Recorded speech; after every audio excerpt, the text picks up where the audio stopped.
હાલો, જય શ્રી કૃષ્ણ, જય ગિરનારી। આપણે આવી ગયા છીએ આપણા મમ્મીના ઘરે। તો જોઈ લો, બાળકોને વેકેશન પડી ગયા છે તો બધાને મૂકવા આવીશું। બધા લેબે જ છે મારે।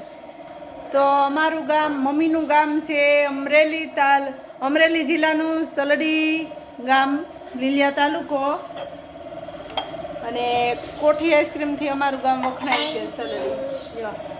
જો તો પાણીનો ગ્લાસ ભર્યો આવીને પીવા માટે। થેન્ક યુ કરીને હાથમાં લઈને પી લીધો। વાળ કપાવા નથી જવા?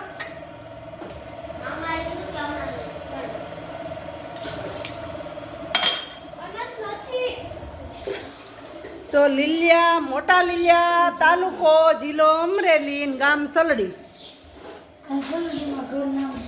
હા, મામીનું ઘર। આ મારા મમ્મી, જે 6 મહિના પહેલાં મારા મમ્મીનું દેહાંત થયું।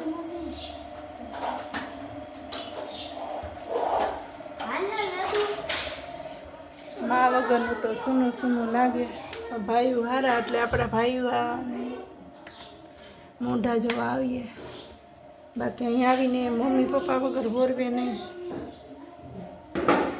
દીકરીની વ્યથા એ જ હોય કે સાસરેથી થાકે એટલે આરામ કરવા મમ્મીની ઘરે જાય। અહીં આવીએ તો મમ્મી દોડીને એમ કહે કે બેટા કેમ છે, કેમ તબિયત છે, ખાઈ લે, પી લે, બેટા આરામ કર, હમણાં રોકા। જવાનું નામ પડે તો મમ્મી એમ કહે કે બેટા આજનો દી રોકાઈ જા।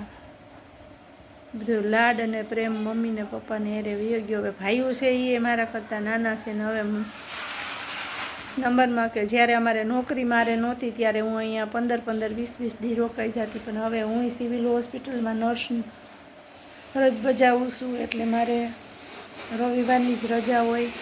એટલા માટે હવે વેકેશન કેવું ને વાત કેવી। આવી જ રીતે કંઈક કહાની આપણી છે। તો મળો બીજા બ્લોકમાં। જય શ્રી કૃષ્ણ, જય ગિરનારી। મારું જૂનાગઢ છે સાસરું, એટલે મારે ગિરનારી કહેવાની આદત છે। જય શ્રી કૃષ્ણ, જય ગિરનારી। મળ્યા બીજા બ્લોકમાં।